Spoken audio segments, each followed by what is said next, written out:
That is where the whole thing about autism effective parenting comes into picture.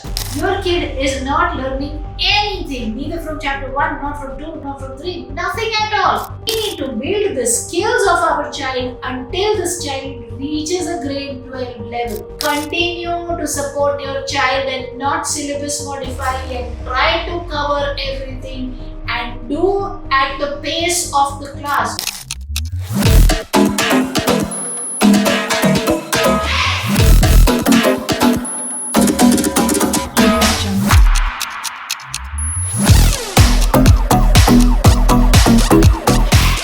Hello and welcome all you lovely people. Here's Rajni yet another time from Sashakt Empowering Lives. Welcome to our platform. This is where we talk about effective autism parenting and how do you do that with children. Yeah. For the new people who are joining us first time, a little introduction. My name is Rajni. I'm a special educator, 17 plus years of work experience in the field. My elder son on the autism spectrum, 21 years now, stays away from us in a different city, not in assisted living, independently by himself, is a working professional after having completed his graduation. How does that happen? Well, that is where the whole thing about autism effective parenting comes into picture. A parent can parent their child effectively if they know exactly what to do. And that's precisely what we do on this channel.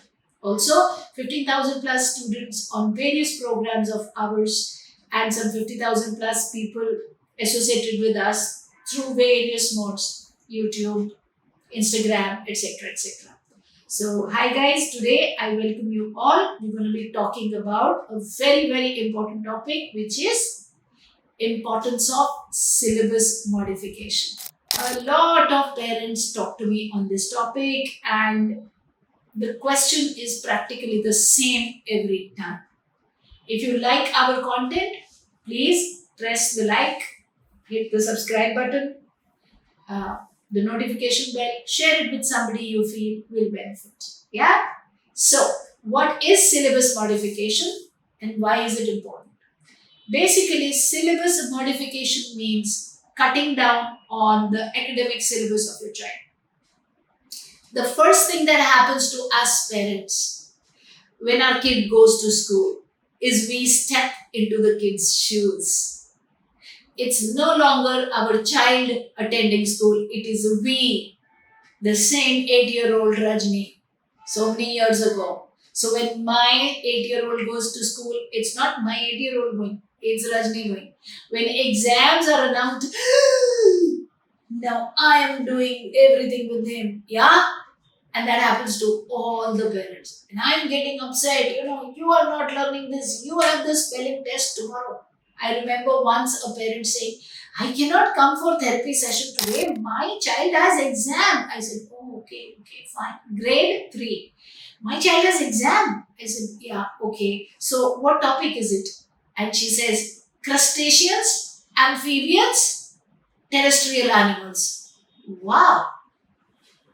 Amphibians, terrestrial animals, crustaceans.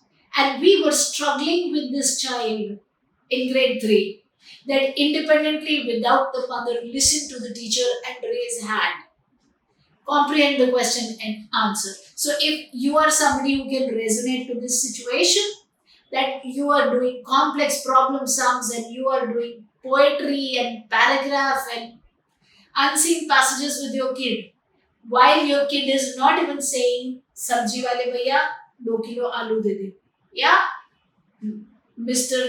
Green vendor, green grocer, give me 2 kgs of potatoes. The kid is not even saying that, and we are struggling here with complex problem sums and whatever, and huge amount of comprehension because the syllabus has to be covered. Rajnikant, syllabus has to be covered. What are you talking? We have about 15 chapters. We are only on chapter 2. The whole class is on chapter 8 or 9. We are on chapter 2. He doesn't know anything more. Yeah? So let me leave chapter 2, go to 3. Oh my god, little bit I didn't leave 3, go straight away to 15. What is happening? Your kid is not learning anything, neither from chapter 1, not from 2, not from 3. Nothing at all. Nothing. And it's only giving you that satisfaction. Oh, I'm not being left behind, I'm working with the kid. The better thing to do is remember always, nobody ever asked you, my dear so and so, how many marks did you score in your third term unit test in grade 7? Nobody ever asked Rajni, how much did you score in grade 4 in your fourth term unit test? I don't know, I don't even remember. And it doesn't even matter. Yeah, so we need to syllabus modify. Please understand, with the new education policy coming in, grade 10th boards have been eliminated. It is such a good news for us. Yeah, now but grade 12 exams do exist. So we need to build the skills of our child until this child reaches a grade 12 level. Yeah, and then the child is able to answer the questions, get through the class. That will only be possible if your speed is not extremely fast, the speed of the child.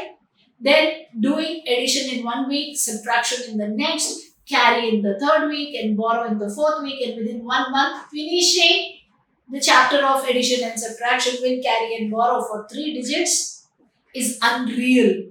And then the next month going to same way, multiply and divide, and the month after going to fractions.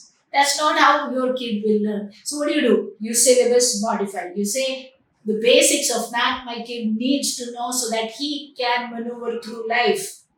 He needs to know if one packet of milk is for 24 rupees and I take 3 packets every day, then at the end of the month, how much money am I going to have to give to the milkman? And how much do I need to save from my salary so that I can pay for the milk? So, like this, you need to be very, very clear on what you need to teach your kid. The most important thing you need to teach your kid is the ability to interact with strangers without the parent. The ability to look at the stranger and answer rather than looking at you when you repeat the question which the stranger asked. Every time, if you observe, when some stranger is talking to the kid, stranger could be anybody in the lift whom we know, our neighbors or somebody, but stranger to the kid. Yeah, and they say, hello, so and so, hello, Jay. I always say Jay, my kid's name. Replace that with yours. So, hello, Jay, how are you? And you immediately jump in and say, Uncle is asking, hello, Jay, how are you? Answer him.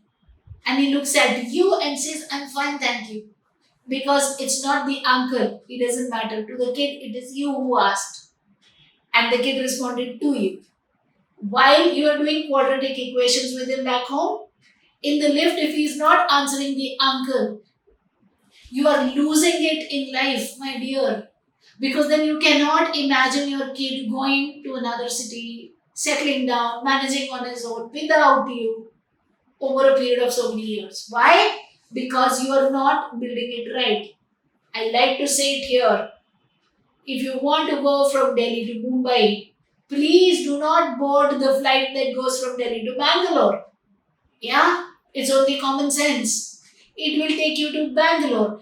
If you continue to support your child and not syllabus modify and try to cover everything and do at the pace of the class, you are boarding the flight to Bangalore while you are so wanting to go to Mumbai.